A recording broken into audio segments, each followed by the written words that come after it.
What were the reasons for economic reforms? क्यों introduce करी गई economic reforms? The economic condition of India in the year 1991 was very miserable.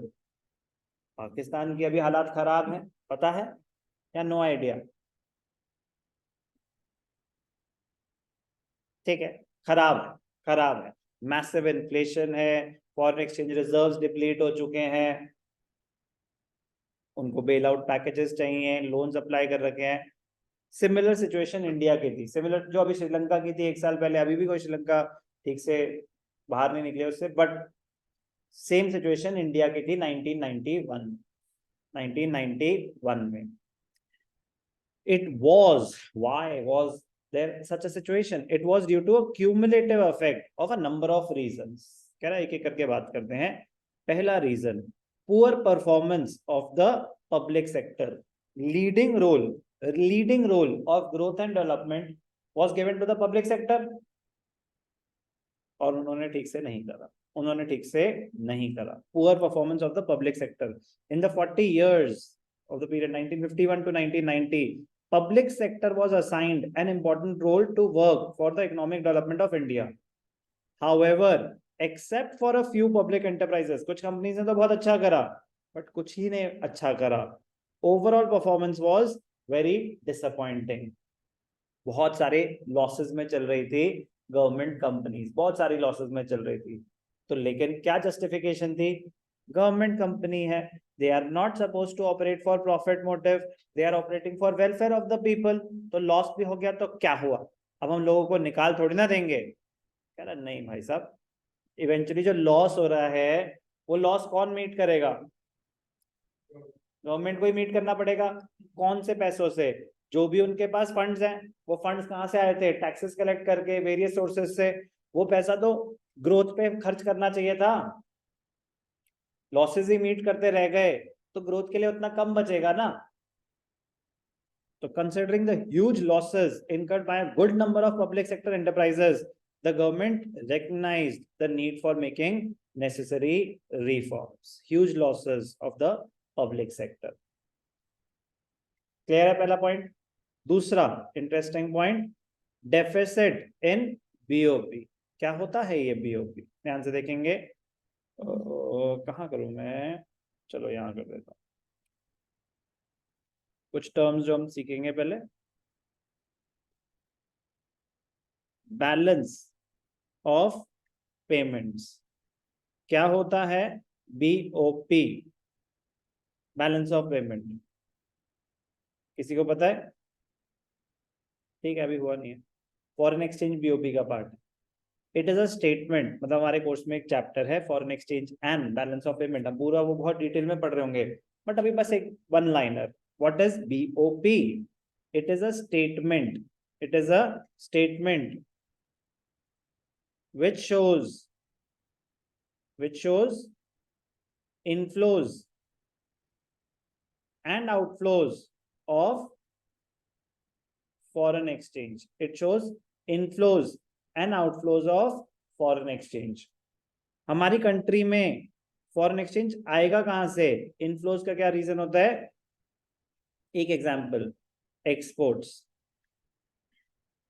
Exports करा आपने, और क्या हो सकता है? लोन्स एंड बोरोइंग्स, कि आपने बाहर की कंट्री से पैसे बोरो करे।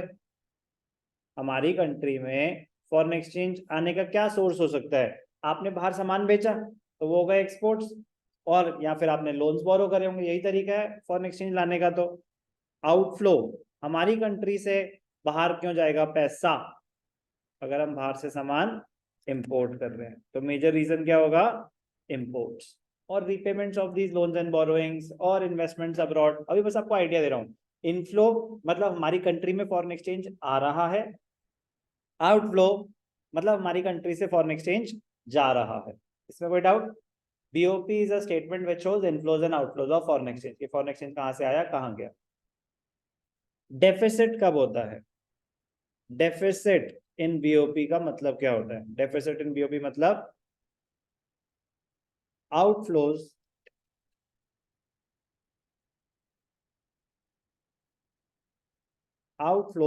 are more than inflows. Outflows are more than inflows. Outflows are more than inflows. Deficit in BOP का मतलब outflows are more than inflows. कोई डाउट? अब पढ़ते हैं, अब आप ज्यादा रिलेट कर पाएंगे. कह रहे डेफिसिट हो गया था बीओपी में. बीओपी में डेफिसिट हो गया मतलब शॉर्टफॉल है. आउटफ्लो ज्यादा है मतलब आपकी पेमेंट ज्यादा है फॉरेन एक्सचेंज में, आपके पास फॉरेन एक्सचेंज कम है. तो क्या होगा, आपको अपने रिजर्व्स यूटिलाइज करने पड़ेंगे, और रिजर्व्स डिप्लीट हो जाएं तो फिर हमारी किसी भी चीज की डिमांड बढ़ रही है और आपके पास वो नहीं है तो उसके प्राइसेस बढ़ते जाएंगे.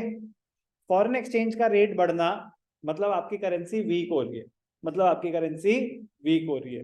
तो कोशिश रहनी चाहिए कि हमारी रिजर्व्स स्ट्रांग रहें, ताकि अगर डिमांड बढ़ भी जाए तो हम रिजर्व्स में से वो यूज कर लें. रिजर्व्स ही नहीं होंगे तो फिर हमें बोरो ही करना पड़ेगा ना. Deficit in BOP arises when foreign payments for imports exceed foreign receipts from exports, when payment for imports is more than the inflows. Even after imposing heavy tariffs and fixing quotas, हम तो क्या चल रहा था, policy of import substitution, inward looking trade strategy, tariffs and quotas restrictions हमने डाली हुई थी. कह रहे उसके बाद भी import ज्यादा restrict कर नहीं पाए. कह रहे अगर कोई चीज चाहिए, जैसे फॉर एग्जांपल ऑयल है, अब नहीं है यहाँ पे, तो चाहिए ही चाहिए ना, इंपोर्ट तो करना ही पड़ेगा. तो ऐसी कुछ चीजें जो आप नहीं बना पा रहे वो तो इंपोर्ट ही होंगी ना, जितने मर्जी टैक्सेस इंपोज कर दो, अगर वो ऑप्शन नहीं है किसी के पास तो उसको लेना ही पड़ेगा. Even after imposing heavy tariffs and fixing quotas, there was a sharp rise in imports. On the other hand, imports तो बढ़ते गए, exports बढ़े नहीं. Slow growth of exports due to low quality and high prices of Indian goods. Indian goods में हमने पढ़ा था कि क्योंकि अब हम import substitution की पॉलिसी से जो कंपटीशन इनको मिल रहा था थोड़ा बहुत, वो भी हमने हटा दिया. डोमेस्टिक प्रोड्यूसर्स को बचाने के लिए कंपटीशन हटा दिया. अब आपको कोई कंपटीशन नहीं होगा तो क्या आप अपनी पोटेंशियल पे ऑपरेट कर पाएंगे? नहीं करेंगे. तो क्वालिटी गुड्स मेंटेन नहीं, क्वालिटी गुड्स नहीं बना रहे थे इंडियन मैन्युफैक्चरर्स, तो कोई क्यों खरीदेगा हमारा सामान?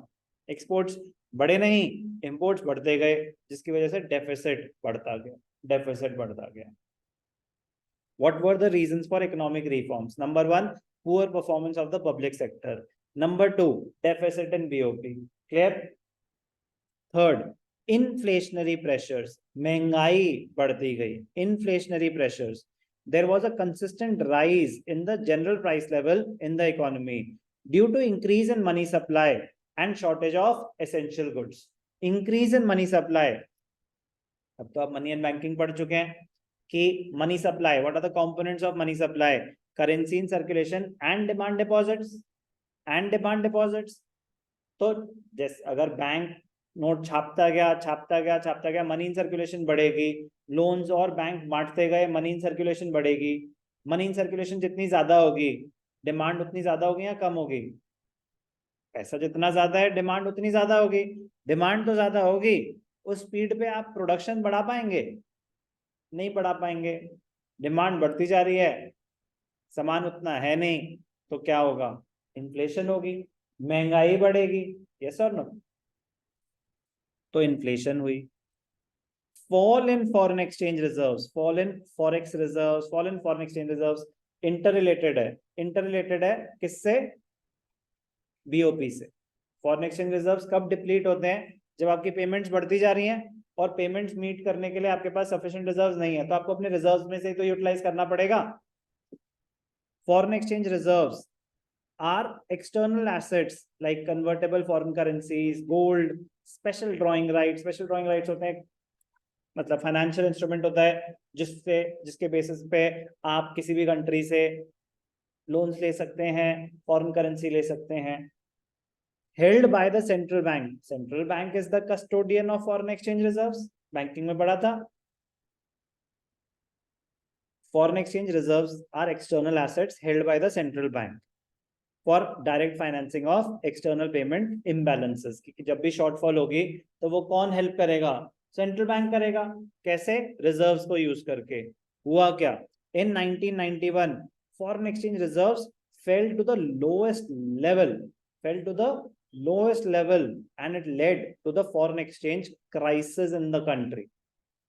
Foreign exchange reserves decline to a level that was, कह रहे इतने कम हो गए थे, they were not adequate to finance imports for not more than 2 weeks. कह रहे और 2 हफ्ते का ही भैया पेमेंट कर पाएंगे, इसके बाद हमारे पास पैसे नहीं बचेंगे फॉरेन पेमेंट्स करने के लिए, रिजर्व्स इतने लो हो गए थे। और the funds were not adequate to pay the interest that needs to be paid to international lenders। हमारे पास पैसे नहीं थे बस, और 2 हफ्ते के इंपोर्ट बिल्स पे कर पाएंगे और इंटरेस्ट पे करने के लिए तो खत्म। अब हमारे पास और पैसा नहीं बचा फॉरेन एक्सचेंज में, फॉरेन एक्सचेंज रिजर्व्स इतने ज्यादा लो हो चुके थे, तो फॉरेन एक्सचेंज रिजर्व्स बहुत ज्यादा गिर गए थे, ये बहुत बड़ा रीजन था। Huge burden of debts, debts बढ़ते जा रहे थे, गवर्नमेंट के डेट्स बढ़ते जा रहे थे। डेट्स क्यों बढ़ते हैं? जब डेफिसिट में होती है गवर्नमेंट। अब ध्यान से देखना, तो ये आपको एक चीज सिखाई बीओपी, अब दूसरा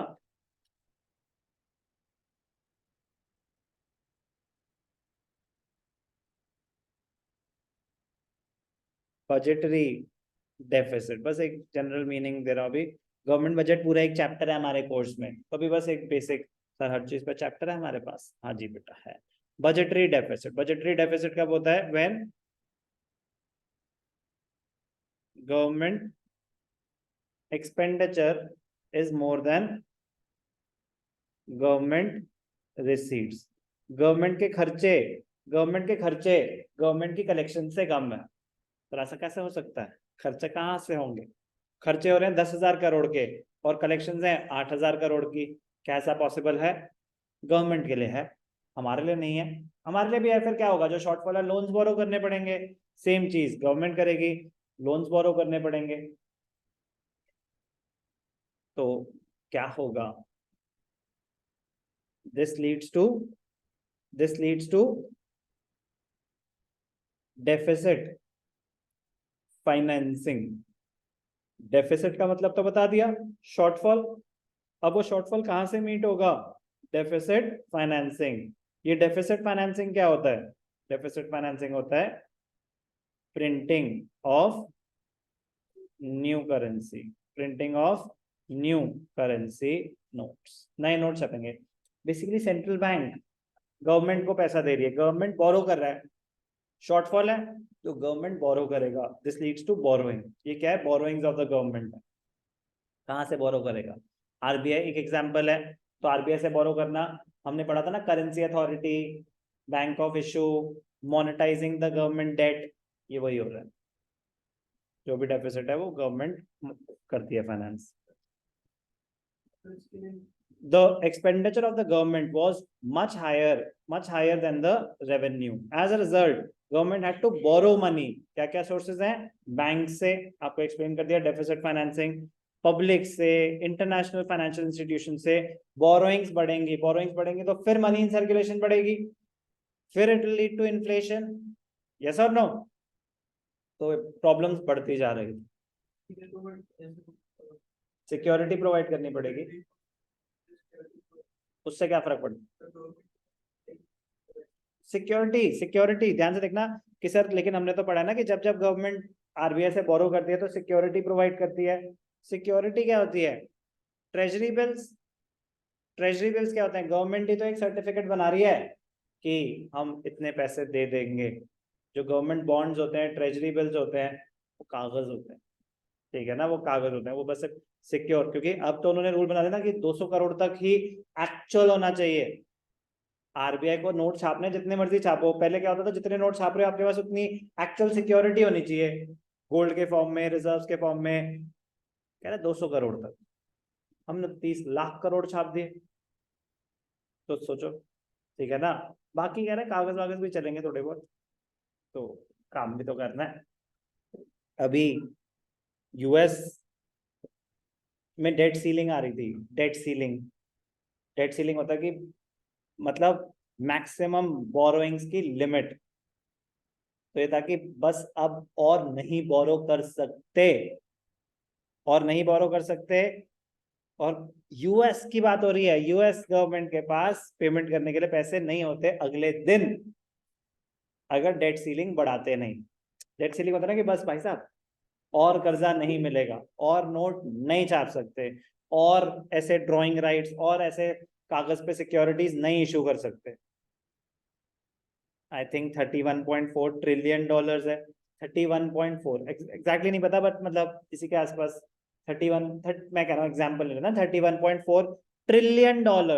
trillion, Indian economy is somewhere between 3 to 3.5 trillion dollars, Indian economy, the entire economy. और उनके यूएस की डेट सीलिंग है $31.4 ट्रिलियन। सीलिंग हटा दी, सीलिंग हटा दी मतलब और कर्जा ले सकते हैं, और कर्जा ले सकते हैं।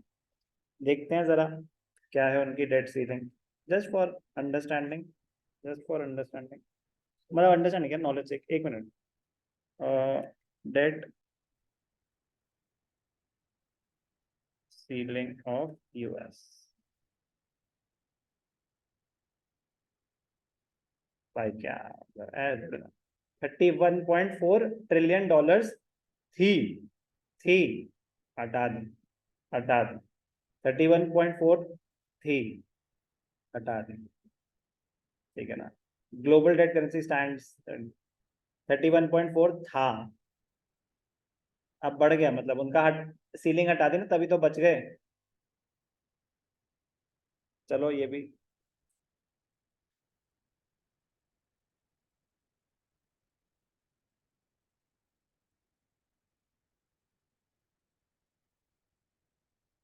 Unanimously to increase the limit which it could borrow, तो मतलब whenever the treasury bills could no longer pay the government bills, तो अभी उन्होंने मतलब कहते नहीं बचे भाई साहब पैसे और देने के लिए, तो बढ़ा दी सीलिंग, बढ़ा दी सीलिंग, ठीक है। तो ह्यूज बर्डन ऑफ डेट्स, मतलब डेफिसिट फाइनेंसिंग, डेफिसिट फाइनेंसिंग से हम वहां तक पहुंचे थे, होता ना कि पहुंच, पता भी तो चलना कि चैनल चेंज कैसे होगा। ह्यूज बर्डन ऑफ डेट्स, तो गवर्नमेंट के पास कोई चारा नहीं बचा था, बोरोइंग्स बढ़ती गई थी, डेफिसिट बढ़ता जा रहा था। What were the reasons for economic reforms? Last one, inefficient management. Inefficient management मतलब पब्लिक सेक्टर के पॉइंट ऑफ व्यू से, गवर्नमेंट एडमिनिस्ट्रेशन के पॉइंट ऑफ व्यू से भी इनएफिशिएंट मैनेजमेंट मतलब कि भाई साहब आप ठीक से नहीं चला रहे देश को, ठीक से नहीं चला रहे कंपनीज को, जो गवर्नमेंट कंपनीज हैं। The origin of financial crisis can be traced from inefficient management of the Indian economy. The government had to generate surplus revenue to meet challenges like unemployment. अब अनएम्प्लॉयमेंट हम face कर रहे हैं, poverty हम face कर रहे हैं, तो उसको मीट करने के लिए तो और खर्चा करना पड़ेगा ना, और खर्चे करने के लिए पैसा चाहिए। आप बेसिक चीजें मीट करे जा रहे हो, ठीक है, आपके पास day to day expenses meet करने के लिए है, लेकिन ग्रो तो तभी करोगे ना जब हैवी कैपिटल एक्सपेंडिचर होगा, मशीन्स होंगी, फैक्ट्री सेटअप होंगी, तभी तो एम्प्लॉयमेंट जनरेट होगी। ऐसा कुछ हो ही नहीं रहा था। The government had to generate surplus revenue, surplus तब होगा जब आप प्रॉफिट में होंगे। However, there was no additional revenue due to continuous spending on developmental programs of the government. Moreover, government was not able to generate sufficient revenue from internal sources such as taxation, running of public sector. Taxation से ज्यादा revenue generate नहीं कर पा रहे थे उस time पे, और पब्लिक सेक्टर अंडरटेकिंग से ज्यादा प्रॉफिट नहीं आ रहा था, जिससे सरप्लस क्रिएट हो, पैसा आएगा तो तभी तो खर्च होगा प्रोडक्टिव पर्पस पे। सिर्फ मेंटेनिंग पे ही, मतलब बेसिक चीजों पे ही खर्च करते रह गए, ग्रोथ पे ज्यादा नहीं कर पाए। Government expenditure began to exceed its revenue by such large margins that it became unsustainable. जो डेफिसिट है वो बहुत ज्यादा बढ़ता गया। थोड़ा बहुत deficit, 4-5% deficit is good, growth के लिए अच्छा है, ज्यादा नहीं, ज्यादा नहीं। At times, the foreign exchange borrowed from other countries and international financial institutions was spent on meeting consumption needs. आप बोरो करो, कोई दिक्कत नहीं है। आप सोचो आपने लोन लिया, अब लोन लेके घर लिया तो एक एसेट क्रिएट हुआ, आपने लोन लिया, बिजनेस करा, आप आगे जाके ज्यादा कमाएंगे। आप लोन ले रहे हो घर का खाना के लिए, तो मतलब प्रॉब्लम है ना। तो ये कह रहे हैं कि गवर्नमेंट को बोरो करने पड़ रहे थे अपनी कंजम्पशन नीड्स मीट करने के लिए। एक होता है इन्वेस्टमेंट के लिए, एक्सपेंशन के लिए, बिजनेस के लिए, तो ठीक है आप ग्रो करोगे तो लोन रीपे करना आसान हो जाएगा। कह रहे इससे आपकी इनकम कहाँ बढ़ी, ये तो खर्चा हो गया, कैसे रीपे करोगे? Moreover, neither any attempt was made to reduce such profligate or reckless spending, और मतलब आंखों के सामने हो रहा था लेकिन उसको कंट्रोल नहीं किया जा रहा था। Nor such sufficient attention was given to boost exports to pay for growing imports. नहीं लिए जा रहे थे नेसेसरी स्टेप्स इस चीज को बचाने के, कि गवर्नमेंट का लोन है ना, हमारा थोड़ी ना है, घर का लोन थोड़ी ना है, मतलब फिर रिस्पॉन्सिबिलिटी आपके ऊपर पर्सनली थोड़ी ना आएगी, तो बस आप खर्चा करे जा रहे हो, लोन लिए जा रहे हो, बट इकोनॉमी तो वीक होती जा रही है, होती जा रही है, होती जा रही है। बहुत इंपॉर्टेंट क्वेश्चन है, what were the reasons for economic reforms? Poor performance of the public sector, deficit in BOP, inflationary pressures, fall in the foreign exchange reserves, huge burden of debts, and inefficient management.